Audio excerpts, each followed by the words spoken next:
Ingride por todas nós.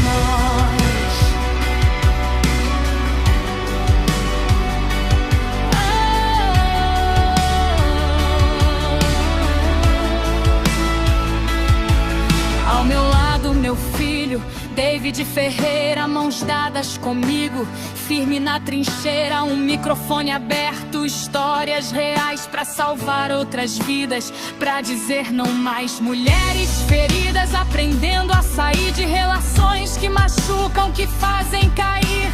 Psicologia, verdade, acolhimento e chão. Cada episódio é um passo pra libertação. Quem tentou nos calar não contava com a fé. Quando uma mãe se levanta, nada mais fica em pé. São vozes que rompem o silêncio e o terror. Vozes que gritam por justiça e amor. Eu sou Solange, sou mãe, sou resistência. Por Ingrid, por todas, contra a violência. São vozes que rompem, não vão se calar. Enquanto uma mulher ainda tiver que sangrar, da perda nasceu força, da dor nasceu luz. Vozes que rompem. Por Quando uma mulher fala, o silêncio treme. Esse é o Vozes que Rompem, um podcast que nasceu na dor, mas também da coragem de transformar essa dor em voz e essa voz em movimento. O projeto foi criado por mim, Solange de Jesus Correia, e pelo meu filho David Nunes Ferreira, que divide a bancada comigo. Ele nasceu depois que a minha filha Ingrid foi brutalmente assassinada pelo feminicídio em dezembro de 2024. Foi a partir dessa dor que eu decidi transformar essa luta, transformar o luto em conscientização, porque nenhuma mulher deveria viver o que a minha filha viveu, e nenhuma mãe deveria enterrar uma filha pela violência. E hoje, mais uma vez, estamos aqui para falar de temas que impactam diretamente a vida das mulheres. E lembrando que o episódio de hoje tem apoio do Salão de Beleza da Thalita e da Luísa Kimi, gestora financeira, que são nossas patrocinadoras, acreditam na importância de dar visibilidade a este projeto. Hoje recebemos Amanda Abreu, psicóloga, ativista na promoção dos direitos das mulheres. Amanda, seja muito bem-vinda a essa edição do podcast.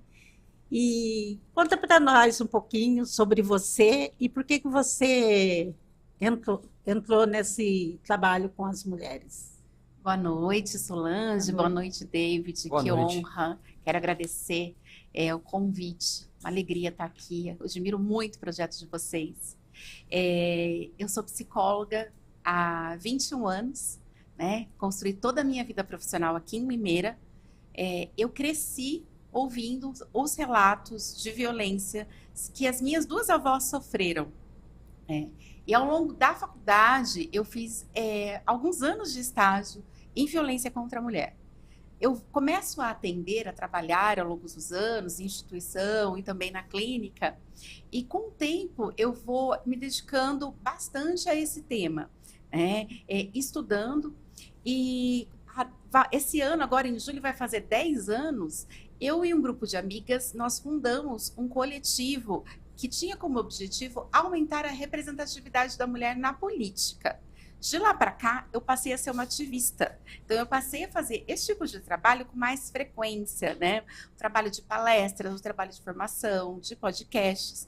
Daí eu concilio com a clínica. Então, é um valor para mim. É algo, uma visão de mundo, né? É algo que, quando eu penso na transformação, eu penso na formação para uma sociedade mais igual. Então, eu venho desenvolvendo esse trabalho com muita alegria nesses anos todos. Sim. Boa noite, dona Solange, minha mãe. Boa noite, Amanda. Boa noite, você de casa. Deixa eu ver aqui, ó. tem pouco comentário aqui, hein? Quero bastante comentário hoje, porque hoje é muito especial. Sexta-feira, dia 20. Então, ó, vou tomar um golinho da minha água aqui. Já tomou água hoje? Na caneca Vozes que Rompem? Então, ó, se você não tem a sua caneca para compartilhar, entre em contato com a gente aqui, que é muito importante. Galera, você teve uma psicóloga na sua casa hoje? Não, né? Então hoje nós temos uma psicóloga aqui com a gente. Olha que maravilha, você vai ter várias consultas gratuitas. Então, ó, deixa as suas mensagens aqui, pergunta. Muitas das vezes ainda tem muitas crenças, né, quando fala-se de psicóloga, né? Ah, eu vou lá falar da minha vida, o que que eu vou fazer numa psicóloga, né? Amanda, como que funciona, assim, o primeiro contato de uma cliente com a psicóloga? O processo da psicoterapia, né? Cada vez a gente está vendo mais as pessoas entenderem a importância de cuidar da saúde mental e de poder acessar um profissional psicólogo, poder acessar esse trabalho. O espaço da psicoterapia, ele é um espaço de sigilo, ele é um espaço de cuidado. Ele é um espaço onde a pessoa pode trazer as suas dificuldades, as suas experiências de vida, né? Onde a gente pode olhar para o passado, para as dores, pensar, trabalhar as estratégias para melhorar a vida, para transformar a vida, porque muitas vezes a pessoa está lidando com várias dores, né? Nós todos temos vários desafios ao longo da nossa vida. Então, nesse espaço, a psicóloga, o psicólogo, a maioria das vezes são psicólogas, é uma profissão de maioria de mulheres, né? Tem uma escuta não punitiva que a gente fala. Uma escuta acolhedora, não é um espaço de julgamento, é um espaço de acolhimento. Então, nesses primeiros momentos, a pessoa vai contar da sua história de vida, o que atrás nesse espaço. E eu gosto muito da metáfora de psicólogo e cliente ou paciente enquanto companheiros de viagem. Que o profissional vai ali acompanhando o paciente ao longo da vida e acompanhando essa jornada, né?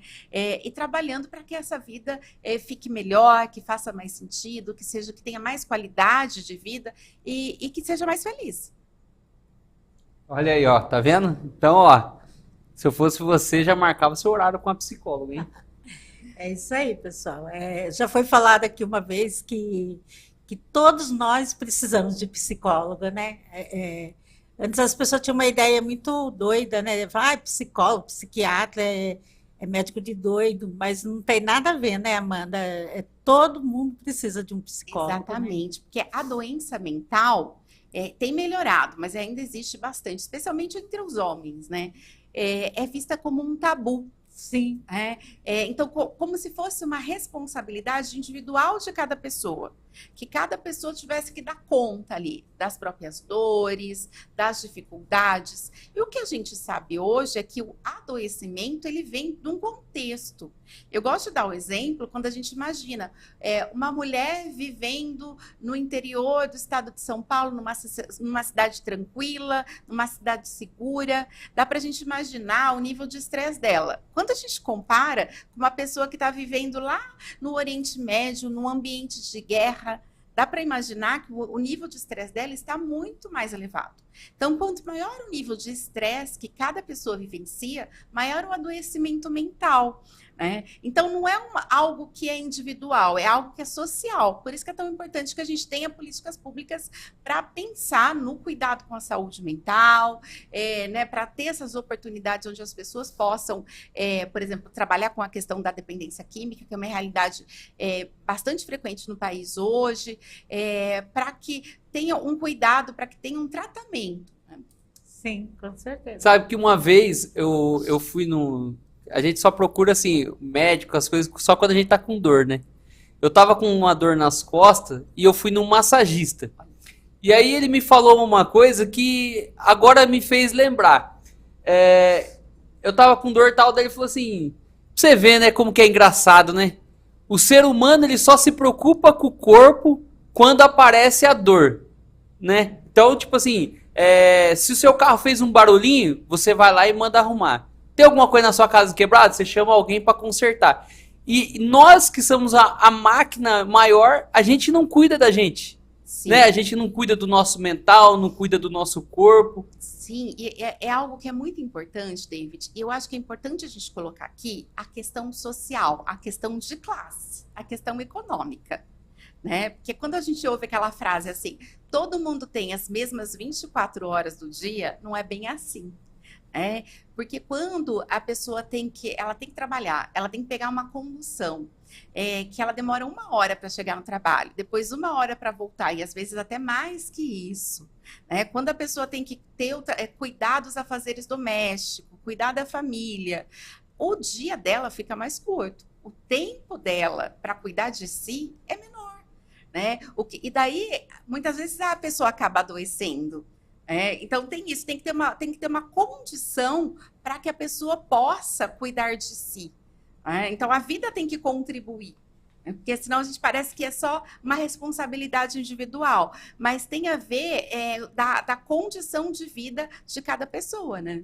Não basta força de vontade. E falando das 24 horas que você falou, muitas mulheres trabalham fora, cuidam de casa, dos filhos, da família, e ainda se sente que nunca é suficiente, porque essa sobrecarga é tão comum. A gente vive numa sociedade onde os papéis do homem e da mulher, ele ainda no Brasil, ainda é muito demarcado. Historicamente, o papel do homem é colocado como o papel da vida pública, o papel do trabalho, o papel da política.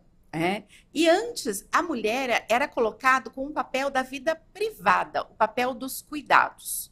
Cuidados com os filhos, cuidado com a casa, cuidado com os idosos. Eu brinco com as plantas, com o periquito, com o papagaio, com o cachorro, com tudo. Então, o que acontece? A partir da Revolução Industrial, a mulher começa a se dedicar ainda mais ao trabalho nas empresas também. Então, a mulher vai ocupar os espaços de trabalho, só que o que acontece é que não tem uma redivisão do trabalho doméstico. Então, ainda hoje na sociedade, as mulheres fazem, em média, o dobro do trabalho doméstico dos homens. Isso acaba impactando muito a realidade profissional das mulheres, e favorecendo o adoecimento geral, o adoecimento mental. Então, é o que a gente chama da economia do cuidado, que são horas que muitas vezes o trabalho, porque assim, o trabalho do cuidado da vida, o trabalho da maternidade, do gerar uma criança, do amamentar uma criança, tudo isso é trabalho, são horas de dedicação. Eu brinco, não dá para assoviar espacana ao mesmo tempo, Então não dá para ela estar lá amamentando a criança, a mulher está amamentando a criança e está coordenando uma reunião. Não. Então tem um impacto. Eu gosto muito de falar do conceito de cronofagia, que é o roubo do tempo. Porque a atividade doméstica, quando a mulher fica horas lá cuidando da casa, ela está se dedicando menos aos estudos e ao trabalho. E, consequentemente, ela vai ter um impacto na vida profissional dela e ela vai ganhar menos. E isso, em alguns casos, favorece que a mulher vá para uma realidade de empobrecimento mesmo. Assim. Porque muitas vezes, por exemplo, para cuidar de um idoso, ela acaba abrindo mão do espaço do trabalho, para cuidar de um um idoso da família, deixando de estar no espaço de trabalho, e daí com isso, muitas vezes ela fica sem um rendimento, e isso ela fica numa situação de vulnerabilidade. E você acha que a mulher, ela faz, tipo assim, ela quer fazer tudo para ela se sobressair, para ela mostrar que ela é boa em tudo que ela faz? Nós somos, Solange, educadas para nós desempenharmos tudo muito bem. Quando eu brinco, quando chega esse mês de março, agora está um pouquinho melhor, mas eu já estou um tempo nessa estrada aí, vi a frase do tipo, fazemos tudo e de salto. Eu falo que eu morria de preguiça, porque na verdade o que a gente mais ouve as mulheres falarem é da exaustão. Só que o que acontece é que a gente é muito valorizada por ser a Mulher Maravilha. né? Então, é a mulher que trabalha, a mulher que cuida dos filhos, a mulher que tem uma casa perfeita, a mulher que está magra, que vai para academia, que dá atenção para os pais, né, que dá atenção para o marido, e eu brinco, no final do dia ainda faz um sexo gostoso. Que cansativo que é isso, né? É muito cansativo. Então, assim, só que daí nós, mulheres, a gente tem que aprender a entender o quanto tudo isso nos atravessa e o quanto isso pode adoecer, se a gente quer seguir isso que nos é imposto, né? Entendi. Aí chega uma hora que bate aquele esgotamento. Exatamente. E é por isso que a gente está ouvindo falar tanto do burnout, né? Há uns anos atrás, a gente via muito falar da questão do burnout materno, que as mães que estavam exaustas pelo maternato. A gente teve uma pandemia, isolamento, as mães muito isoladas, no sentido de cuidar das crianças sem rede de apoio, porque os avós não podiam estar perto, muitas vezes a creche estava fechada ou a escola. Então, tem uma exaustão aí, sim, é essa palavra. Sim.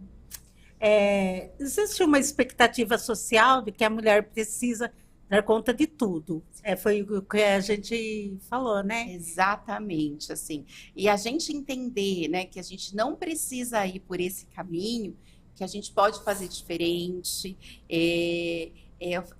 Uma coisa que eu converso muito no consultório é a questão de baixar a régua. Para determinada, a gente não precisa ser perfeita em tudo. Não dá. Então, eu falo, tem coisas que a gente vai escolher e muito bem, mas não dá para escolher ir muito bem em todas as áreas da vida, ser 100% em todas as áreas. Então, tem hora que a gente flexibiliza determinadas coisas. A gente não faz com tanta dedicação, a gente faz de forma mais improvisada. Fala, é claro que a criança estando segura e alimentada, tem várias outras coisas que a gente consegue relativizar. E até, às vezes, a alimentação da criança, né? Porque, às vezes eu vejo lá as mães com, nossa, eu cheguei super corrida do trabalho, era tarde, a criança com fome, fiz um miojo.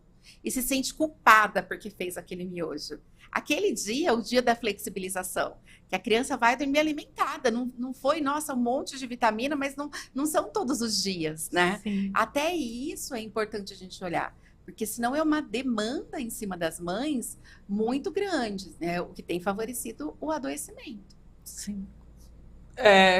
Como que a pessoa faz, a mulher no caso, como que ela faz para identificar? Porque, assim, muitas das vezes ela tá sobrecarregada, ela tá sob uma carga, só que ela tá tão no automático, né? Como que ela faz para ela começar a falar assim, opa, peraí, eu tenho que dar uma pausa aqui, eu tenho que sair desse automático e ver que eu preciso cuidar de mim, eu preciso melhorar nisso, preciso deixar a casa um pouco sem varrer. Sim. É uma questão bastante importante. O espaço da psicoterapia, ele contribui para isso, para gerar consciência sobre que vida eu estou vivendo. Mas é uma prática mesmo. A gente fala muito da questão da importância de todos nós entendermos que a gente precisa trabalhar. A gente vive numa sociedade capitalista. A gente é muito ensinado a consumir, né? Então, para isso, a gente bancar o estilo de vida, e mesmo para subsidiar todas as nossas necessidades, todos nós. A gente trabalha muito e muitas vezes a gente não tem tempo nem de olhar para a própria vida. O descanso, ele traz isso. Porque quando a gente aumenta a consciência sobre a própria vida, eu tô vivendo de acordo com os meus valores, onde eu estou dedicando o meu tempo, como eu estou me sentindo emocionalmente, fisicamente, o que eu estou deixando de fazer na minha vida. Quando a gente olha para tudo isso, a gente gera um sentido. E muitas vezes a gente olha e fala, tá, peraí, não está de acordo com a vida que eu quero viver. E daí, nesse momento, eu falo que recalcular a rota, quem está assistindo Big Brother aí, eu ouvi bastante o pessoal falar, recalcular a rota, um caminho de vida não está dando certo, a gente vai e muda a estratégia, igual o GPS mesmo. Mas para isso a gente precisa olhar para a vida, olhar para as nossas relações, olhar para o que faz sentido, olhar para essa vida que a gente quer ter, né? Para os nossos sonhos, porque muitas vezes na rotina da vida a gente não consegue sonhar. E é muito triste isso, né? Viver uma vida sem sonhos. E daí quando a gente olha para essa vida, e daí a gente fala, peraí, não está fazendo sentido. Eu quero ter uma outra atividade profissional, ou quero trabalhar menos. A gente consegue trazer essa mudança e daí a vida fica mais nossa. Eu ali na pandemia, em 2022, eu fiquei bastante doente. Até eu voltei essa semana na médica que eu fui na época. E daí ela perguntou como é que eu tava, tal, e eu falei, desde aquela época de 2022, eu tive condição de organizar a minha agenda de uma forma que eu não atendo às sextas-feiras, né? Então isso me trouxe muita qualidade de vida, porque o que acontecia? Eu chegava no final da sexta-feira, eu não tinha nem planejado o meu final de semana. E eu estava muito cansada para vivenciar o final de semana. E eu percebi que eu estava saindo pouco, passeando pouco, e estava favorecendo, eu não estava tendo o descanso necessário para o tanto de trabalho que eu tinha. E quando eu consigo implementar essa mudança, né, que eu tive essa condição, aí a minha vida melhorou. Hoje a gente está falando muito da escala 6x1, do fim da escala 6x1, né? Que é para o trabalhador poder o quê? Ter 2 dias de descanso. Porque é isso. Quando eu vi uma entrevista na TV esses dias, perguntava para os homens e para as mulheres, o que você faz no seu tempo livre? As mulheres rapidamente respondiam, trabalho doméstico, serviço de casa. Né? Então, quando elas têm um dia só de folga, o quanto elas descansam, o quanto elas se divertem. Então, é um caminho que favorece o adoecimento. Então, a gente tem que poder olhar e poder traçar essa estratégia de mudança. Né? Eu acho, Amanda, que deve ter pessoas pensando assim, mas agora eu já estou velha, é tarde para me mudar. Tem idade para fazer esse tipo de mudança? Gosto muito da frase, Solange, que fala assim, quanta vida há esperança, né? E eu gosto desses projetos que a gente vê. O Roberto Marinho, da Globo, ele fundou a Globo já bastante idoso. E olha o Império e tudo, é uma história clássica, né? Quantas pessoas, a Cora Coralina, a escritora, ela começou a publicar, ela já era uma senhora idosa, né? Então, mas essa questão de sempre é possível, de poder olhar para, tá, agora, mas você vai ter uma vida, anos de vida melhor, anos de vida que façam mais sentido para você. Então, tem uma questão do autorizar-se a fazer diferente, e do procurar essas estratégias, esses caminhos, né? Sim. Amanda, você que trabalha mais com psicologia, que as mulheres entende um pouco mais a cabeça das mulheres, você acha que as mulheres hoje em dia, assim, num contexto geral, elas têm um projeto para o futuro? Assim, elas conseguem projetar uma coisa diferente lá no futuro?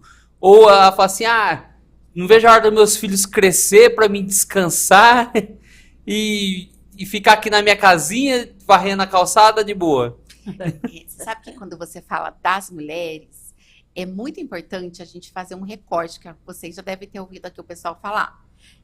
Porque, assim, cada mulher, ela tem uma vida muito diferente da outra, que vai depender da classe social, do poder econômico, que vai depender da cor da pele, que vai depender da orientação sexual, se é uma mulher heterossexual, ou lésbica ou homossexual, vai depender de que é uma mulher cis ou é uma mulher trans, é uma mulher gorda ou é uma mulher magra, é uma mulher que tem uma deficiência. Então, assim, cada tipo de mulher vai ter uma condição de vida. Quanto mais vulnerável essa mulher estiver, economicamente, socialmente, mais difícil para ela ter sonhos. Então, a gente tem que olhar para essas questões. Porque é isso, a Solange estava falando da exaustão.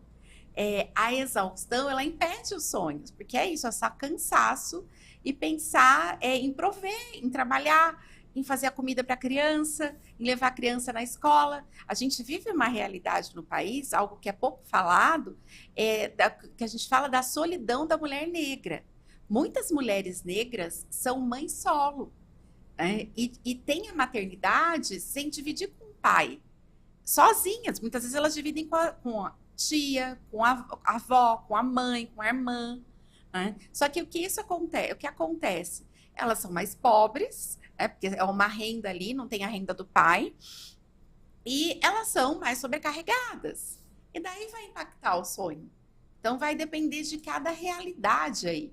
E até esse poder olhar, né? A gente vive uma sociedade que associa muito a maternidade à mulher, né? Então, assim, é como se a mulher, quando ela se torna mãe, ela não pudesse ser mais uma mulher que sai com as amigas, uma mulher que investe nos próprios sonhos, que faz uma aula de dança, que planeja uma viagem, né? Então, é uma desconstrução que ela está acontecendo, mas aos poucos. Dependendo do grupo social, vai falar assim, nossa, mas as mulheres estão empoderadas. Vai depender do grupo, porque tem grupo que não está assim, não. Né? Que acaba se submetendo muito a regras impostas, de familiares, da religião, né? E que vai trazer um aprisionamento ali, muitas vezes. E ainda mais ainda quando o esposo ainda, né? Tem mais a questão do esposo que ele acha superior à mulher, ele acha que é dono dela e ela não pode fazer aquilo que ela gosta, fazer uma caminhada à tarde, né? Por exemplo. Exatamente. A gente vive uma sociedade patriarcal, uma sociedade que ainda coloca o homem como uma figura central, né? Quando a gente fala, o feminicídio é o extremo disso, é o homem tentando dominar a mulher. Só que isso acontece em vários níveis diferentes. Desde o namorado que fala, não precisa vir de ônibus, todos os dias eu vou te buscar. Mas, na verdade, o que ele quer é ver se a namorada, a escola, por exemplo, ver se a namorada, se ela vai conversar, se ela vai sair com algum amigo ali conversando. Então, ele está, na verdade, cerceando a liberdade e a autonomia dessa mulher. Então, sim, dependendo do contexto que essa mulher está inserida, dependendo do relacionamento que ela tem, eu vejo assim, quando eu ouço a mulher falar assim, meu marido não deixa, mas a vida é dela, a autonomia é dela. Mas em muitas relações se estabelece uma dinâmica onde o homem manda e a mulher obedece. E a mulher entender isso e colocar um limite nisso. Nessa semana está passando bastante na mídia o caso do tenente-coronel que matou a esposa ou namorada, não lembro bem, eu acredito que ela era esposa, né? E apareceu as mensagens do WhatsApp onde eles trocavam. E ele falava da posse em relação a ela. E o quanto isso é sério. Então, a gente vem dessa sociedade onde os homens são ensinados a objetificar as mulheres, a tratar as mulheres assim, de uma forma nada respeitosa, muitas vezes violenta, e o quanto isso impacta a intimidade das relações, né? Exatamente. A gente tem falado muito, né, aqui no podcast, né? Infelizmente, ainda tem muitas pessoas que ainda não conhecem o podcast Vozes que Rompem, mas, nossa, eu gostaria que alcançasse, pelo menos Limeira, né, para que as mulheres se entendessem um pouco mais, porque é tão importante, né, Amanda, uma palavra dessa e a mulher procurar ajuda, né? Exatamente. Porque sozinha é difícil para sair, né, desses relacionamentos. Hoje eu dei uma palestra numa escola e eu estava falando assim, essa questão da gente entender que a gente vive uma sociedade estruturalmente machista e racista. E que todas nós mulheres, a gente sofre machismo em diferentes graus. A gente chama esse entendimento, quando a gente olha para essa realidade e a gente consegue se dar conta dessas microviolências, violências que acontecem no dia a dia. A gente chama de letramento de gênero, que é entender, é conseguir visualizar a diferença de vida que tem as mulheres e que tem os homens. E quando a gente olha para isso, uma vez uma paciente, uma professora universitária, ela me disse assim, depois da gente fazer o trabalho por um tempo, Amanda, parece que eu estava míope e coloquei lentes de contato, e agora eu consigo enxergar coisas que eu não conseguia ver. Né? Preconceitos, invalidações, uma exigência maior sobre o trabalho dela do que o trabalho do colega, uma invalidação mesmo, a dificuldade, o caminho, os obstáculos todos que vão acontecendo. A gente chama, tem um termo bastante interessante que fala do teto de vidro. O teto de vidro é o quê? É um teto invisível que as mulheres não conseguem enxergar, mas que impedem o desenvolvimento de carreira das mulheres. Quando a gente fala do ambiente do trabalho, a gente fala da maternidade e do trabalho. O trabalho, como eu estava falando, ele não é organizado para a mulher poder conciliar a maternidade e o trabalho. Então, o que acontece? Por exemplo, quando a gente fala licença maternidade, quanto tempo é? A licença paternidade, quanto tempo é? Muito menos tempo do que a licença maternidade. Então, o Estado já está falando para nós todos que a responsabilidade da criança é da mãe ou do pai? A maior parte é da mãe, né? Da mãe, né? Sim. Então, e o que vai acontecendo? Por exemplo, uma dificuldade, é algo que a gente vê muito com as mulheres, né? A questão da amamentação, né? Então, as mulheres voltam a trabalhar e precisam amamentar. Mas muitas vezes não tem uma flexibilização do horário, não tem uma sala de amamentação. Se a criança fica doente e o pai da criança vai lá no trabalho e fala: preciso levar o meu filho no médico. Como vai ser essa recepção? Eles vão esperar que quem dê conta disso, dessa realidade? A mãe. Então, esse mundo não está organizado. E daí todo esse impacto a gente vai sofrer. E quando a gente consegue treinar, que é fazer o letramento de gênero, e treinar o olhar para todas essas diferenças, a gente desenvolve um poder. E com esse poder a gente consegue melhorar a nossa vida. Porque a gente vai ficando mais livre de algumas regras que não funcionam para a gente. Mas é algo muito delicado e custoso. E às vezes a gente gera um incômodo no outro, porque é esperado que a gente cumpra o script, o que está estabelecido. Que nem eu sou uma mulher de que vou fazer 46 anos no mês que vem e eu não sou casada, não sou mãe. Então o questionamento, como se eu fosse uma mulher menor, por ser uma mulher que não é mãe e que não é casada.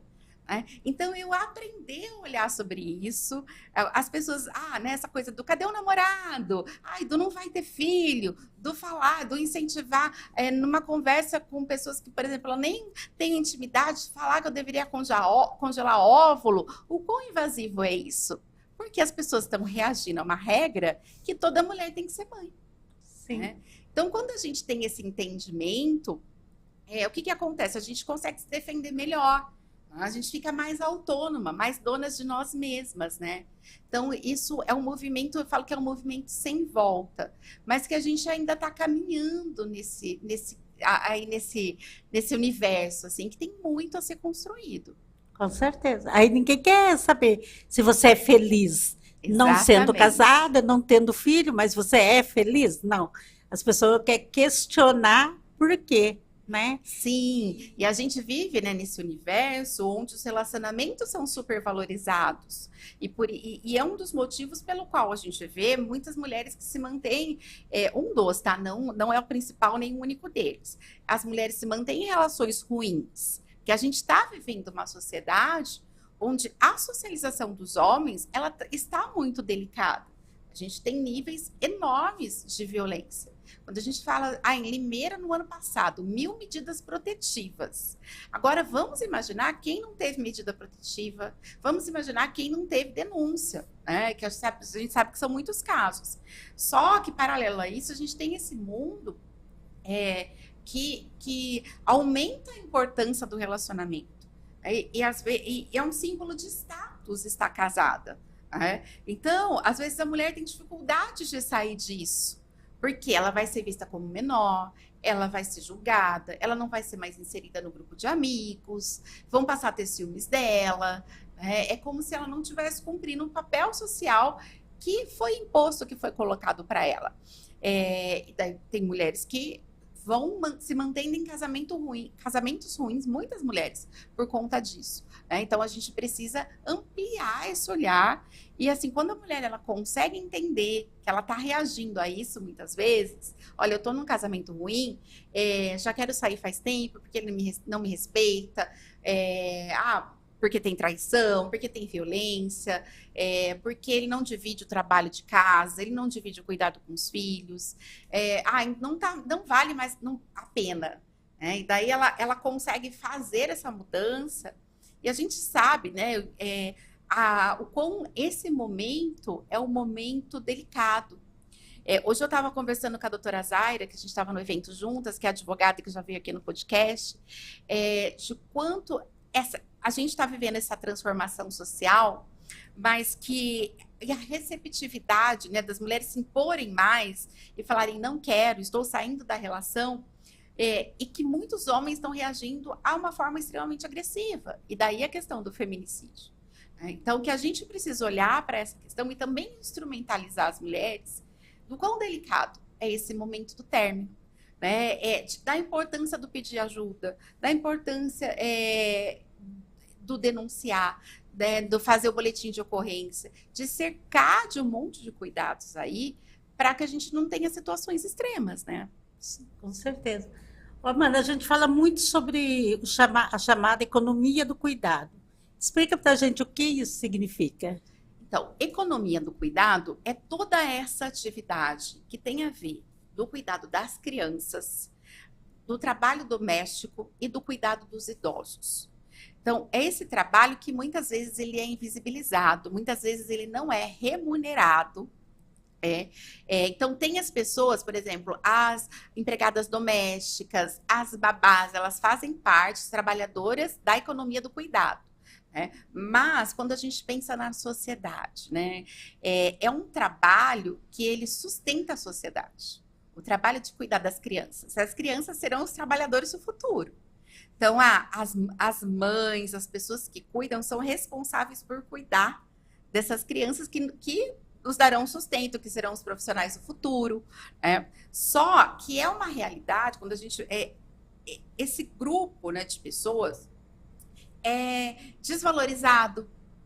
Igual eu estava falando. E assim, a gente vive um momento que a população está envelhecendo, né, que a gente fala. Então, eu estou acompanhando alguns casos entre as mulheres abrindo mão do trabalho para poder cuidar dos pais idosos, ou tendo que trabalhar menos, né, ou tendo que abrir mão mesmo do trabalho. E o quanto isso impacta. E quando a gente olha para isso, para essa engrenagem que a gente fala que sustenta a sociedade, a gente tem que vai entendendo o quanto isso compromete a vida de muitas pessoas. E no Brasil, desde 2024, existe o Plano Nacional de Cuidados. Então, o governo federal vem tentando uma série de políticas para ampliar esse cuidado. Por exemplo, cuidotecas. O que são cuidotecas? É diferente de creche, porque elas funcionam em horários, por exemplo, da noite, aos finais de semana, onde a mãe vai trabalhar, se a mãe é solo, não tem a figura do pai ou de outra pessoa que cuide, a criança vai ficar lá. Ou uma universitária que vai cursar a faculdade à noite e a criança vai ficar lá. Que é essa a realidade, porque nem sempre a mãe vai poder estar cuidando, porque às vezes a mãe vai estar lá gerando sustento. Outra política, por exemplo, de cuidado são as lavanderias comunitárias. Porque, assim, para muitos de nós é muito comum essa questão de ter a máquina de lavar. Em casa, só que para muitas pessoas não tem condição, tem minimamente água tratada ali, mas poder ir num espaço onde ela leva a roupa da família para lavar num preço baixo, isso contribui para a vida da mulher. Então, é uma mentalidade nova, a formação das cuidadoras. A gente vê muito assim, as pessoas vão trabalhar cuidando de idosos sem capacitação. E daí elas são desvalorizadas, porque elas não têm capacitação. E muitas vezes elas se colocam em situações bem difíceis, porque elas não têm habilidade ali para lidar com o idoso. E podem trazer uma vulnerabilidade para a pessoa que elas estão cuidando. Então, dentro do plano de cuidados, Plano Nacional de Cuidados, tem capacitação de cuidadores, por exemplo. Então, é algo que a gente precisa olhar, porque quando a gente fala de violências contra a mulher, ela é maior do que a violência que acontece dentro da casa, do ambiente da casa. Muitas vezes o Estado, a vida acaba agredindo essa mulher, não dando a oportunidade de ela trabalhar. E daí o Estado tem que ser responsável também em ter esse cuidado. Sim, com certeza. Por que o trabalho de cuidado ainda é visto como responsabilidade quase exclusiva das mulheres? Que tem a ver com essa questão histórica, né? Onde teve uma divisão ali entre o público, a vida pública era do homem, ainda quando a gente olha para a representatividade da mulher na política, quando a gente olha no Congresso Nacional, menos de 20% dos deputados e senadores são mulheres. Né? E por quê? Isso, porque ainda é muito forte que o espaço do cuidado, as mulheres têm que ficar cuidando das crianças, dos idosos, e daí isso impacta a nossa vida pública, a vida no trabalho, a vida na política, né? E a gente está nesse processo de desconstrução ainda, né? E esse trabalho invisível impacta o desenvolvimento profissional das mulheres? Com certeza. O ano passado eu estive num evento e eu ouvi a fala de uma deputada do Nordeste, eu não vou me recordar do nome dela agora. E ela estava até, inclusive, com um filhinho dela no colo. E ela contou que quando ela estava de licença maternidade, ela teve que interromper a licença e voltar para o trabalho, porque senão ela ia perder a presidência de uma comissão muito importante. Então, o que acontece? A realidade do trabalho não dá conta da maternidade. E a mulher fica muito dividida ali, tendo que se virar do jeito que dá e achando que é um problema só dela. E não é. É uma realidade no país, um número muito grande de mulheres que depois da licença maternidade, depois daquele tempo ali que a lei dá um respaldo, que a mulher é demitida. Né? Ou como a gente vive numa sociedade onde os homens ganham mais, é muito comum o homem falar assim, o teu trabalho não está compensando, ou você ganha menos, então fica aqui cuidando dos filhos. Ou do filho, da casa. E aí a mulher retrocede anos até voltar para o mercado de trabalho. Então, quando a gente olha em geral, a gente vai ver nos salários das mulheres e no salário dos homens. Na maioria das vezes, os homens ganham mais. Então, isso, assim, quando a mulher está ali amamentando, e daí ela tem que dividir o tempo dela entre o trabalho e a amamentação. Outro dia eu estava vendo uma executiva num conteúdo no Instagram, e ela falava que ela era a única mulher dentro do grupo que ela participava. E daí teve um dia que eles iam ter uma ação bastante importante, uma discussão muito importante, e ela olhando no relógio. E eles tinham atrasado muito. E ela tinha uma reunião na escola, né? E da filha. E daí ela precisou falar que ela ia poder ficar só até determinado horário. E a presença dela era fundamental naquela reunião que ela estava do trabalho também. E ela foi muito criticada. E aí, mas não tem outra pessoa para fazer? Ela, não, minha mãe mora em outra cidade e meu marido está viajando. Né? E ela pegou e falou assim, porque a minha vida é muito diferente da de vocês. Porque para vocês estarem aqui, muitos de vocês são pais.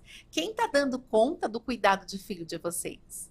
Então, ou a esposa de vocês não trabalha e está dando conta da criança, ou a esposa de vocês está tão dividida quanto eu. Pode estar nesse momento. Né? Porque ela está tendo que se dividir entre o trabalho e para a reunião da criança, né?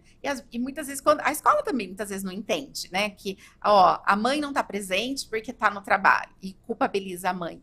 Então é um mundo que ele não está organizado para a mulher dar conta, o que gera muito sofrimento e o que impacta grandemente a vida profissional das mulheres, que é o que a gente fala do teto de vidro, que daí é uma série de dificuldades que vai dificultando, que atrapalha ali que a mulher permaneça nesse jogo de carreira, né? E ela vai ganhando menos, e ela vai ficando mais cansada, e dá até a dificuldade de ter novos projetos ou de fazer novas formações, porque aquilo, né, compete.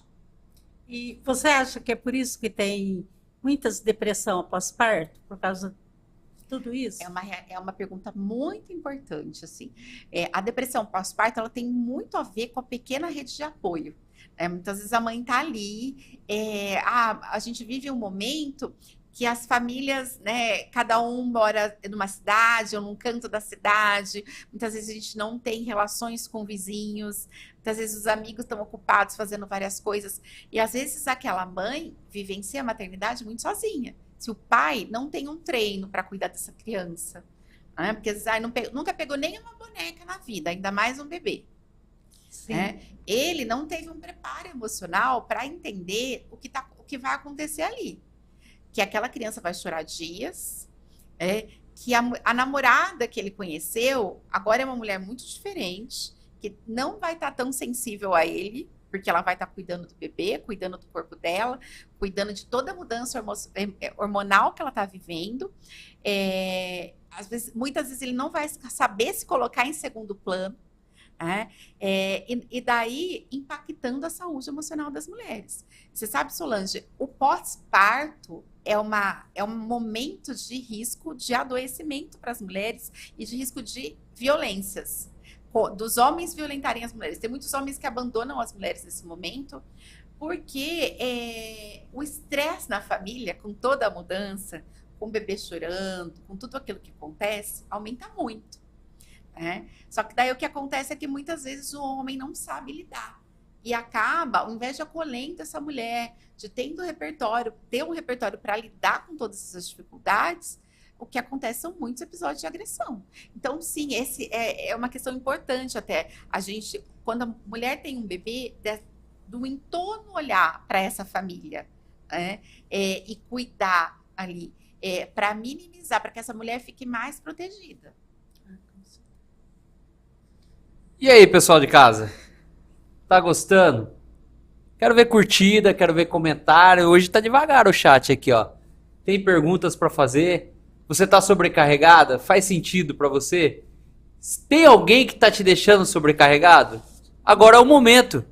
Pega lá, vai lá, compartilha, fala, ó, tem uma mensagem para você aqui no podcast Vozes que Rompem. Vamos fazer as vozes romper. Às vezes você tá sobrecarregado, só que você não consegue ter palavras para chegar e falar para a pessoa, ó, viu? Me ajuda, né? Então vai lá, só compartilha. Clica lá, compartilha, manda para ela. Ela vai ver aqui, vai ver uma mensagem subliminar e vai te deixar você menos carregada. Então, ó, se tiver alguma pergunta, deixa aqui no chat aqui que a gente vai perguntar. E eu estava vendo você falando, né, da maternidade e tal. Faz 17 anos que eu escuto, vai fazer 17 anos que a minha filha vai fazer 17 agora, que eu escuto, Maria Eduarda, enquanto eu tava lá com dor, sofrendo, seu pai tava lá no carro dormindo. Porque ela foi ter minha filha de madrugada, né? Ela tava lá no preparo de parto, lá, sentindo as contrações, e vinha, e não vinha, e vinha, e não vinha. E eu não podia fazer nada, né? Eu não podia entrar lá dentro do hospital, e aí eu fiquei no carro, e o sono bateu. Então, tipo, e aí é o que você tá falando. O peso maior já fica na mão das mulheres, né? A dor ali do parto, às vezes a gente quer fazer alguma coisa, mas não tem nada que a gente possa fazer. E muitas das vezes o homem, por essa palavra, né, que eu falei agora, não tem o que fazer, acaba não fazendo nada. Por quê? E tem, né? E tem coisas para fazer, né? Você tá ali do lado, mostrando Exatamente. apoio, né? Você não pode sentir a dor dela, mas você tá presente ali, né? Exatamente. O tempo passou, né, David? O tempo passou, agora aprendeu. aprendi. Ela lembra todo ano, né? Mas eu acho bacana você trazer, porque é uma realidade de muitos homens, assim. E é isso, assim, né? Porque, assim, se você voltar atrás, o quão educado socialmente, não é responsabilidade da mãe, não, tá? Socialmente, assim, sim, você foi para aquela responsabilidade. Que você deveria estar presente, o que você ia fazer, que curso que você passou de paternidade? Você passou por um cursinho ali de acompanhar a gestante e de receber instruções, né? Não. Você brincou de boneca quando criança? Não. É uma série de coisas que não preparam o homem para o cuidado. Então, a gente vive um problemão sobre isso hoje. Quando a gente fala da vida íntima, a maioria das mulheres dá conta da maior parte do trabalho doméstico. Alguns homens assumem algumas coisas, mas o que a gente sabe, o que a gente tem descrito na literatura, é que acontece meio assim. O homem assume algumas coisas, né? Só que ele não tem uma validação social para que ele vá se dedicar ao trabalho doméstico. Então, com o tempo, ele acha mesmo que, na verdade, ele está ajudando a mulher e que o trabalho é dela. Ele só tá ajudando, quebrando um galho ali. E daí, às vezes, ele tá cansado. E, às vezes, ele tá ocupado com outra coisa, quer ver o futebol. Só que o molho do macarrão de domingo tá sendo feito. E ele tá, não, mas espera aí, o comentário do futebol. E daí, o que acontece? Ele deixa lá o molho e ela se virar com a criança gritando e e vai ficar atenta no futebol, porque ela vai dar um jeito. Então, o que a gente vê é o homem fazendo um corpo mole para que a coisa se mantenha da forma que era. Que é ruim, a gente sabe, a gente se aproveita com coisas boas, a gente sabe se adaptar, né, com privilégios. Então, a gente fala que a retirada dos privilégios causa muito incômodo. Né? Então, isso assim, quando esse debate da divisão do trabalho doméstico, a gente tem muita resistência, né? Porque aí o homem fala, mas eu ganho mais. Só que muitas vezes a mulher trabalha mais horas que ele. Então, fica aquela coisa, como ele ganha mais, ela tem que se responsabilizar mais pelo trabalho doméstico, o que é muito complicado. Então, é uma visão que a gente está tentando mudar, né? Trazendo discussão desde as crianças, né? As crianças precisam aprender quais as responsabilidades dela dentro da casa. Todo mundo, quando a gente fala de uma pessoa idosa, e quem tem 3 filhos homens, vai receber cuidado? Geralmente, quem tem filhos, só filhos homens, ou as noras cuidam, ou vai ficar numa situação bem delicada. Porque é isso, culturalmente os homens não são ensinados a cuidar, culturalmente os homens são ensinados a receber cuidado, né? Então é um trabalho que a gente tem que fazer o tempo inteiro para ir ampliando. E no consultório, uma orientação que eu passo, de tempos em tempos, olhar novamente para essa divisão, né? E olhar qual a listinha de atividades que o homem faz, qual a listinha de atividades que a mulher faz. E eu tenho um livro que chama Deixa a Peteca Cair. É uma ativista norte-americana, Tiffany Duffy. Ela fala como as mulheres conseguem se desenvolver mais na carreira quando elas fazem menos. Porque é dessa realidade, onde a gente tem mais trabalho para fazer do que tempo. Então, essa questão do baixar régua, né, hoje não vai dar tempo de lavar a louça, vai ficar para amanhã, né, ou hoje vai ser um miojo, ou a casa não vai ficar num padrão de qualidade de limpeza, eu brinco, né, que é o ISO 9000, não sei das quantas. A gente flexibilizar isso, muitas vezes nos gera saúde. Né? Então, esse entendimento, por isso que eu falo, tem que ter a listinha de trabalho dos homens, tarefa doméstica, cuidado com os filhos, a listinha de cuidado das mulheres e a listinha de cuidado de ninguém, que é o que ninguém vai fazer, que vai ficar. Né? Que são algumas coisas que a gente acaba não dando conta por essa questão de pouco tempo, né?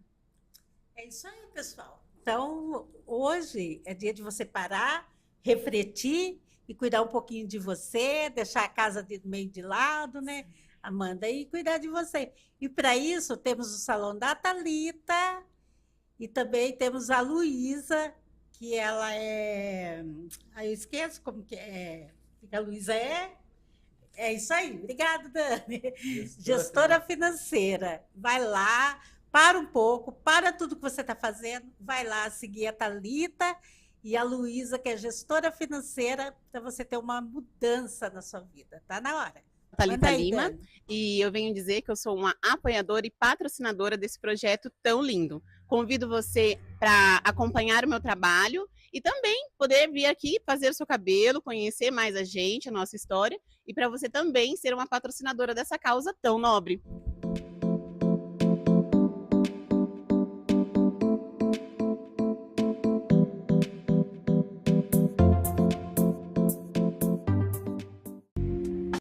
Olá, comunidade Vozes que Rompem, espero que vocês estejam bem. Eu sou Luísa Quimia, consultora financeira, apoiadora do Vozes que Rompem e patrocinadora também. Eu gostaria de convidar vocês para me acompanharem no Instagram, @luisaquimia.consultoria, onde eu partilho mais informações sobre educação financeira, como se organizar financeiramente, comportamentos, lidando com crenças e toda a parte comportamental para a gente poder ter hábitos que tragam sustentabilidade para a nossa vida. Pode ser que hoje esteja tudo muito desorganizado, muito desestruturado, às vezes a gente só não consegue ter visibilidade do que está acontecendo e vive só entre os boletos. A dinâmica é como é que eu me aposto disso tudo, tenho cada vez mais consciência e consigo agir em cima desses cenários, né? Porque tem uma possibilidade, uma infinidade de possibilidades que a gente tem para fechar rolos financeiros e potencializar a nossa vida com investimentos. Então, deixo esse convite para vocês. Vamos nos tornar cada vez mais fortes, né? Ter uma imunidade financeira mais alta e com isso a gente pode esperançar para poder fazer transições, para poder se ver cada vez mais seguras. Em lugar de sobreviver, construir um cenário que a gente pode viver. Um abraço e até a próxima. Aproveitei muito o programa com o David, Solange e a convidada que estiver com vocês. Um abraço. Oi, eu sou a Solange. O podcast Vozes que Rompem nasceu da minha dor, mas hoje ele é uma ferramenta para salvar vidas. Estamos fazendo uma rifa solidária para que possamos continuar com este trabalho. Se você puder colaborar, estará ajudando a manter viva uma causa para salvar as mulheres. Essa rifa será desse Helpold, que é 3 perfumes feminino, e esse Zaad masculino. Os 2 são da Boticário. Uma voz pode salvar uma vida. 40 programas. Oi. Hein? Nossa. É isso aí, pessoal. Então, se você quiser ficar mais bonita, com a autoestima lá em cima, dar uma virada. Olha o cabelo da dona Solange aqui, ó. Acabou de sair da Thalita Lima. Olha só Isso como o aí. cabelo tá preto, brilhoso, lindo e belo. Olha só. Exatamente. Testado é e isso aí. aprovado. Testado e aprovado. Procura lá o salão da Thalita. Ela, nossa, ela tem uns loiros lá que ela faz que fica maravilhoso. Eu estava lá, já tinha pessoas lá de cabelo azul, cabelo verde, cabeleireira para todos os tipos de mulheres. E a Luísa também, que é gestora financeira, entra no Instagram dela, segue ela, que eu vou falar para você. Você vai se sentir rica, só de ver as coisas que ela fala. E em relação à nossa rifa, nós estamos precisando que você participe da nossa rifa, porque a gente marcou o sorteio para maio e o tempo passa rápido, né? E já está chegando. Então, aproveita, vai lá, compra o número, R$5. Se você ganhar, você já vai ficar com perfume para você, vai dar um para a sogra, vai dar um para a mãe e ainda vai dar um para o marido ou para o namorado. É 4 perfumes da Boticário. Você já tem a nossa caneca? Vozes que Rompem? Tenho certeza que se você tem, você pode dar essa mesma caneca para um aniversariante, para uma pessoa especial que você gosta. Então, ó, adquira a nossa caneca Vozes que Rompem, você vai estar fortalecendo e salvando vidas. E mais importante, se você tem uma pessoa que às vezes, Amanda, a pessoa ela quer falar alguma coisa pro amigo, mas só que tem aquele medo, aquele receio de perder a amizade, né?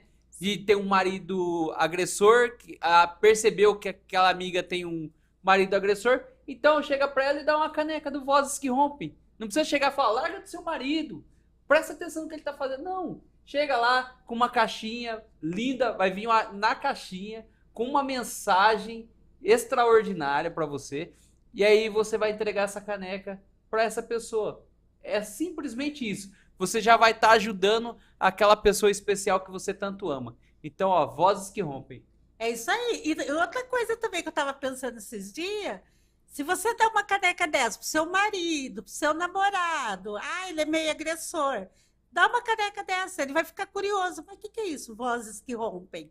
É um podcast, vai lá, assiste, quem sabe ele vai lá, começa a nos seguir e muda as atitudes dele. Estamos aqui para fazer a diferença. E você sabia, Amanda, que nas configurações do YouTube, é mais os homens que assistem a gente do que as mulheres? Olha Verdade. só que interessante. Tem a porcentagem lá, os homens estão ganhando das mulheres. Olha Então os só. homens, eles ficam tudo escondidinho ali Quietinhos atrás das câmeras, não ali. comenta nada, né? As mulheres comentam aqui, a Rosângela comentou, parabéns para a psicóloga Amanda, maravilhoso esclarecimento. Bacana, obrigada, um beijo. Então os Rosângela. homens tá procurando, eles não têm coragem ainda de ir nas psicólogas, né?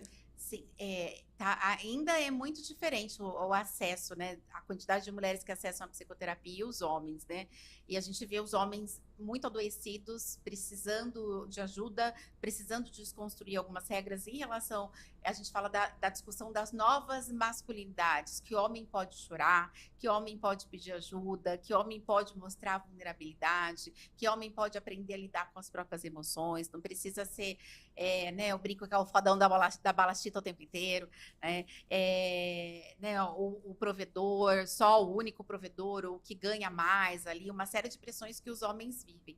E que dado interessante esse, né? Eu acho que é isso mesmo, que os homens vivem com alguma vergonha ainda de acessar esse tema, de desconstruir, de ampliar o olhar e de se libertar, né? Do ir para relações mais saudáveis, serem melhores namorados, melhores amigos, né? Poderem acolher os outros, que é isso, né? O que a gente vê é que tem homem que vai lá, o amigo fala, olha, eu tô mal com a minha esposa. Ele vira e fala, ai, mas é assim mesmo, né? Ponto, né? Não tem uma conversa mais profunda, uma orientação para procurar uma ajuda, um acolhimento.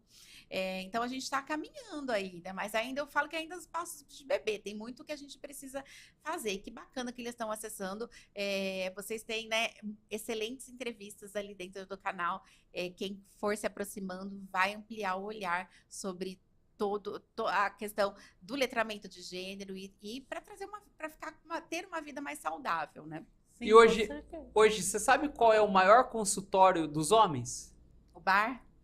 O que você tem a dizer sobre isso? É muito triste isso, né? Quando a gente olha para o nível de dependência química, para o nível de alcoolismo, o bar ainda é um dos principais espaços de socialização dos homens, né? Mas eles não tem uma consulta, o que tem uma troca afetiva superficial ali entre os homens, de amigos, mas tem a bebida, né? Que o homem volta para casa alcoolizado. Pior ainda, né? Exatamente, né? Então, é um fator social que é muito complicado ainda. Sim, de fato é o que acontece. Os homens, assim, eles vão para o bar para beber ali, para esquecer os problemas, né? E só que muitas das vezes, o que acontece? Tem homens assim que bebe, chega em casa, dorme e acabou o problema. E realmente ele, naquele momento, ele conseguiu abafar aquele problema e vai lembrar no outro dia do problema.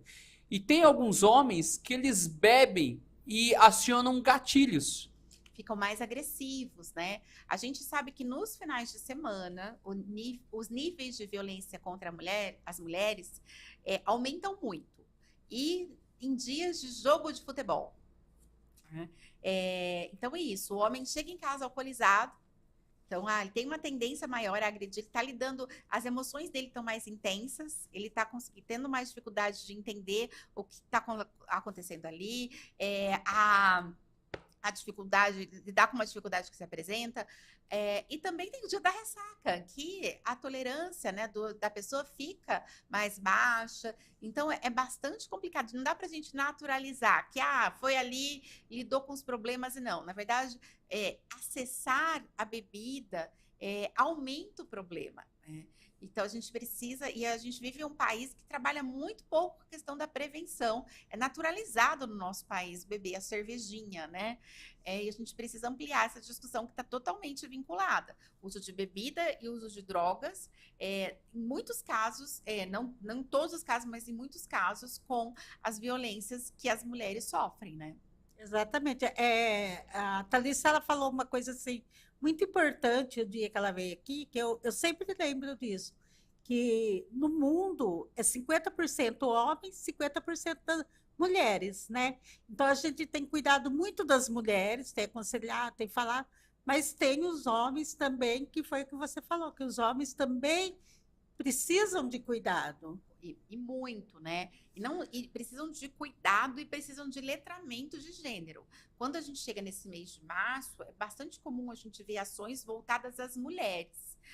Só que a gente precisa também que os homens, que eles passem por uma educação para entender, quando a gente fala desses papéis sociais, entender as pressões que eles vivem, entender como a violência se dá, para que eles procurem caminhos alternativos, para que eles não pratiquem violência. Quando a gente fala do feminicídio, tem casos aí onde o homem ele mata a mulher, tem casos que ele se mata, mas tem casos que ele é preso, e quando ele é preso, o que acontece? Impacta a vida dessas duas famílias, né? E as crianças, muitas vezes, quando tem crianças, adolescentes, ficam em estado de vulnerabilidade, porque quem vai cuidar?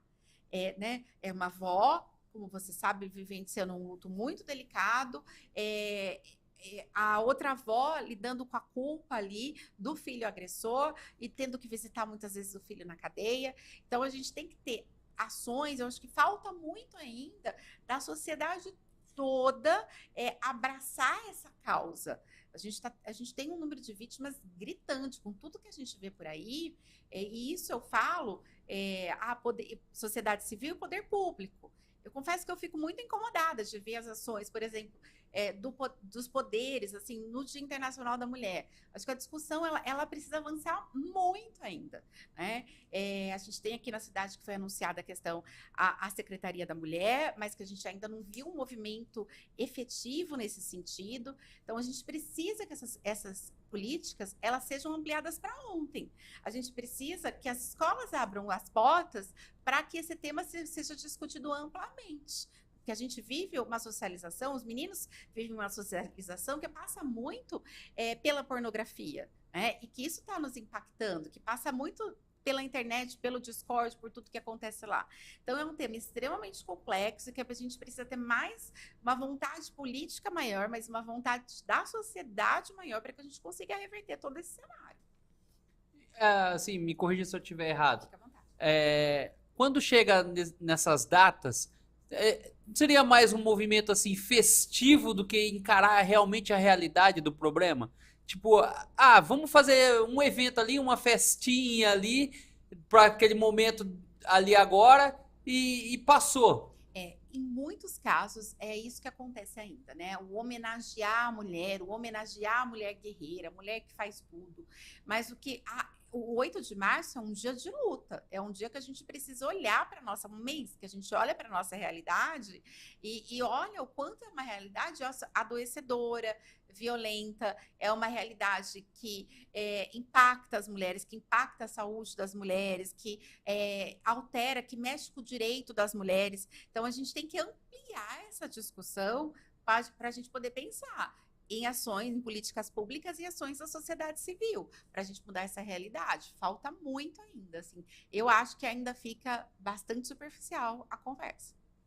A Zilda tá dizendo aqui, sucesso para vocês, abraço. Obrigado, Zilda. Amanda, voltando um pouquinho naquele assunto lá, você falou muito assim das mães, né? Da maternidade, como que as mulheres agem, como que devem agir. E para as mães e para as mulheres que não são mães, também existe uma cobrança social? Muito, né? Essa cobrança do ser mãe, a cobrança do cuidar de todo o entorno. É como se a mulher que é solteira, ela tivesse que dar um suporte para as mulheres que são mães. Ela tivesse que dar para as amigas, ela tivesse que dar um suporte para todos os idosos da família. Porque ela não tem filho, então ela tem mais disponibilidade de tempo, né? Teoricamente, a pressão ela vem desse jeito. Então, a gente precisa olhar para isso e, assim, a mulher entender isso, ela consegue se colocar de uma forma onde o outro não a atravessa o tempo inteiro, né? Então, é bastante complexo. Sim, você falando assim, é tipo quando uma avó que não trabalha, né? A nora trabalha, o filho trabalha, aí a avó não trabalha.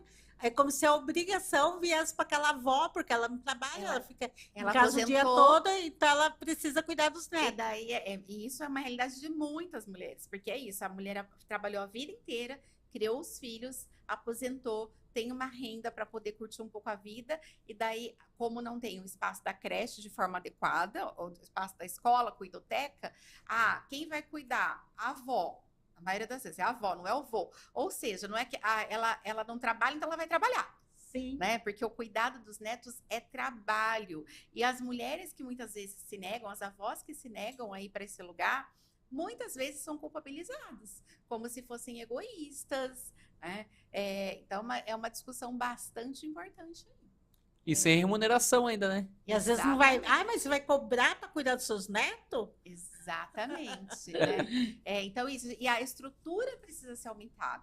Porque é isso, a estrutura, o trabalho flexível, a licença paternidade, né? O trabalho flexível dos homens também, para poder dar conta. Flexível quando eu falo presencial e home office, ou trabalhar uma semana mais curta.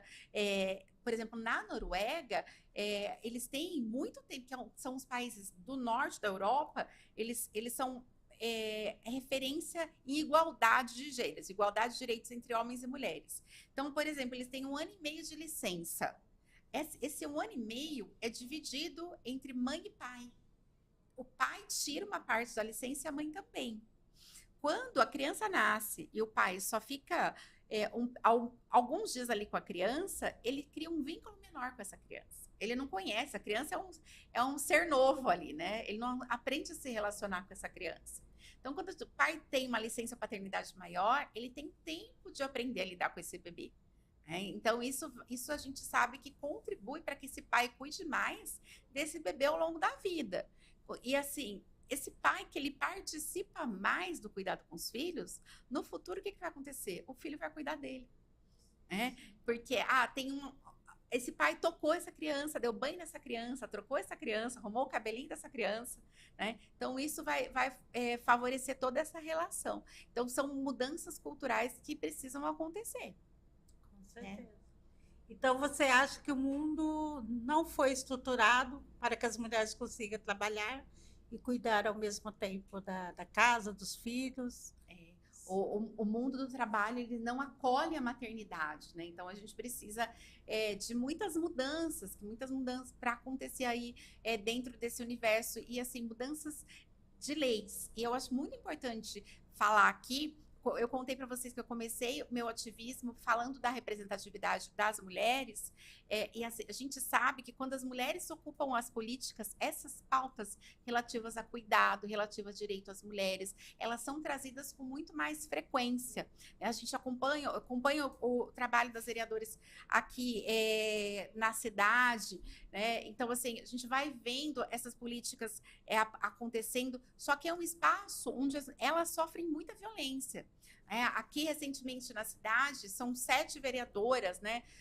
Assumiu a 7ª, que é um fato histórico, que a gente pôde acompanhar a quantidade de violência que essas vereadoras têm sofrido nas redes sociais, a importância da Câmara se posicionar, de acionar a justiça, contratar um advogado aí para defender esses mandatos, porque o que acontece muitas vezes é que as mulheres políticas que têm que se defender sozinhas. E esse é um problema de todas nós, porque as mulheres políticas enfraquecidas, o que acontece é que elas muitas vezes não tentam um próximo mandato. E daí a gente retrocede. Não é porque a gente conquistou alguns direitos que eles estarão para sempre. É uma batalha aí. A gente está sempre na batalha para manter a preservação dos nossos direitos. E isso, assim, então, eu acho muito importante. É um podcast que fala de direitos de mulheres, da gente falar da importância das mulheres ocuparem esse espaço, e não é qualquer mulher.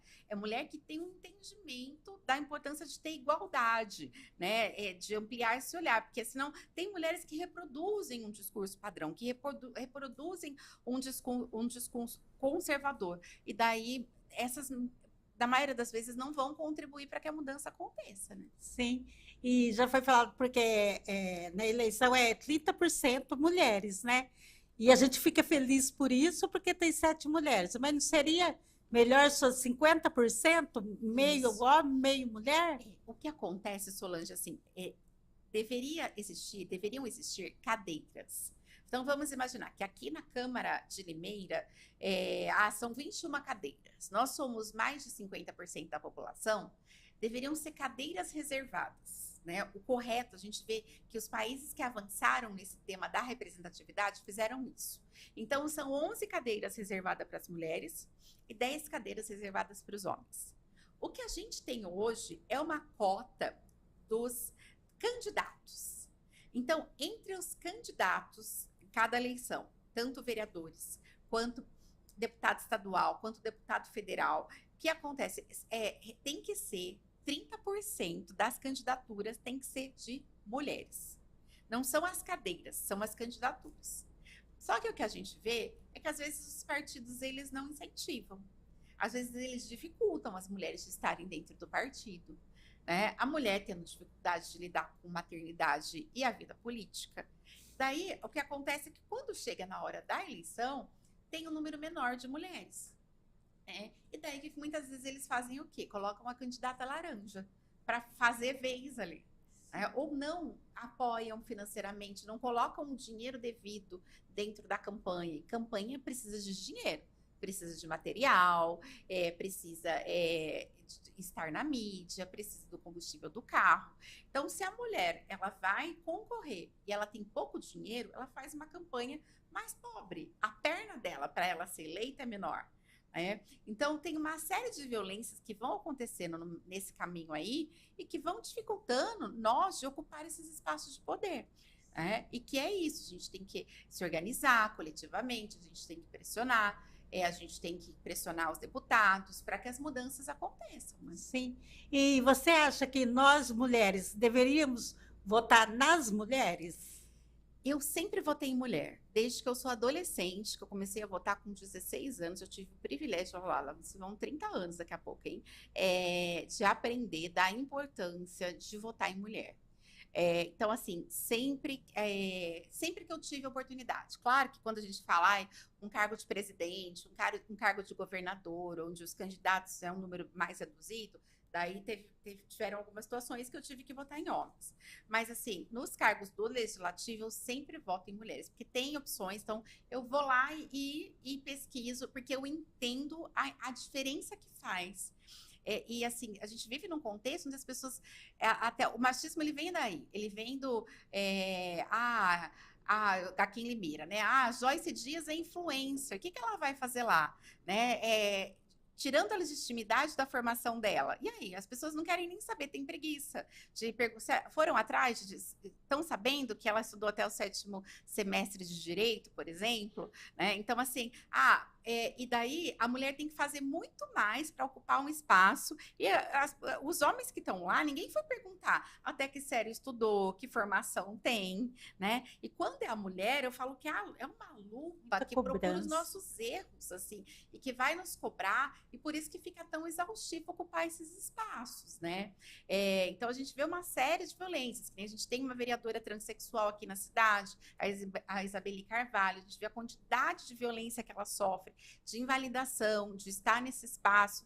Ela votou uma lei super importante, conseguiu a aprovação de uma lei super importante esses dias, para a tabulação dos dados em relação à violência contra a mulher. E a gente precisa desses dados para a gente poder ter políticas públicas, que daí a gente faz políticas públicas mais específicas. Então, é tudo isso, assim, é uma batalha, tem muito chão pela frente, assim, né? Mas aí a gente com entendimento, a gente vai tendo ações mais estratégicas para a gente lidar com tudo isso. Né? Sim. Tem muito chão pela frente, tinha muita conversa ainda, mas infelizmente nosso tempo já acabou, passa muito rápido. Passa mesmo. Eu acho que você vai ter que voltar. Acho que vai ter que fazer Com certeza. Todo mundo que passou por aqui vai ter que voltar, gente, porque não dá para fechar o assunto. Mas antes da gente terminar, Amanda, eu queria que você deixasse uma mensagem para as mulheres que estão cansadas, sobrecarregadas e sentindo que não dão conta de tudo, que andam chateadas, enfim. O que você falaria para essas mulheres? Solange, eu tenho vivenciado isso, assim, de encontrar saúde estando com outras mulheres. Ter relações de amizade, ter mulheres que te apoiem a realizar os seus sonhos, ter mulheres que se divirtam com você, né? Ter mulheres com que você possa trazer as suas dores. Isso é extremamente importante. É no grupo que a gente se cura. Gosto muito dessa frase, né?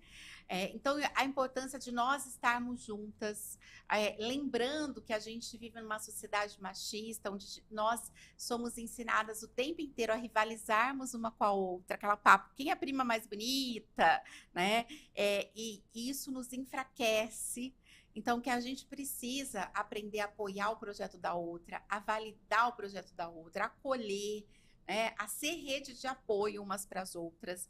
E assim a gente consegue transformar a realidade. A gente precisa, sim, dos homens apoiadores. Eu acho muito bonito a sua presença aqui, né, o seu apoio em relação à sua mãe e ao projeto. E a gente sabe que muito provavelmente, se você não fosse esse grande apoiador em relação ao tamanho, esse projeto não tinha toda... Eles estavam falando aqui 40 programas, né? Toda essa construção. Isso é um diferencial, a gente precisa disso.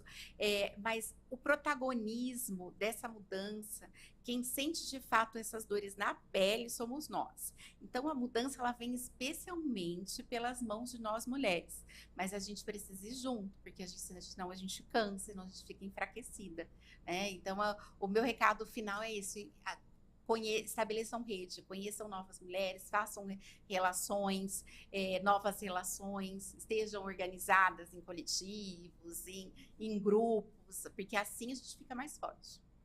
Bom.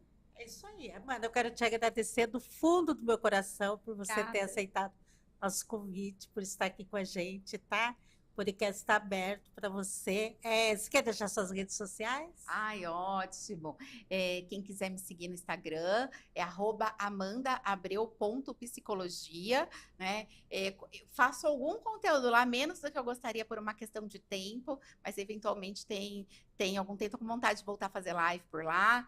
E assim, tento trazer conhecimentos nesse sentido de ampliar o letramento de gênero, de ampliar o olhar, de instrumentalizar as mulheres para o ambiente do trabalho, né? Eu tenho trabalhado bastante com mulheres que são líderes de empresas, mulheres políticas, que vão desenvolvendo um repertório para alcançarem os seus objetivos. Então, tá lá, quem quiser me seguir vai ser uma honra. Muito obrigada pelo convite mais uma vez, uma honra estar aqui. Vida longa ao podcast, né? E parabéns por vocês trazerem essa mensagem tão importante. Tá bom. E se alguém quiser precisar de uma psicóloga, pode entrar em contato comigo, me passar seu telefone? Pode, eu tenho alguma dificuldade de agenda, mas eu gosto sempre de falar que eu acesso uma rede de psicólogas, eu tenho várias amigas, profissionais maravilhosas, então quando eu não consigo assumir o caso, eu sempre dou um jeitinho de encaminhar para alguma psicóloga amiga, ver quem tem vaga, e a gente ajuda sempre que possível, tá bom? Que bom. Então, gente, muitas pessoas que estão passando aqui pelo podcast são encaminhadas pela Amanda. A Amanda tem nos indicado. Com prazer. E tem sido maravilhoso. E eu só tenho que te agradecer, porque você sabe que você é um anjo que apareceu na minha vida, né? Muito obrigada. É uma honra, assim. Então é isso, pessoal. Muito obrigado, Amanda, por estar aqui com a gente. Mais uma sexta-feira concluída. E se você ficou até aqui, até agora, tira um print e prova pra gente marcando Vozes que Rompem lá no Instagram. E até sexta-feira que vem, com a sua caneca na mão. Até mais. Pessoal. Obrigado pela companhia.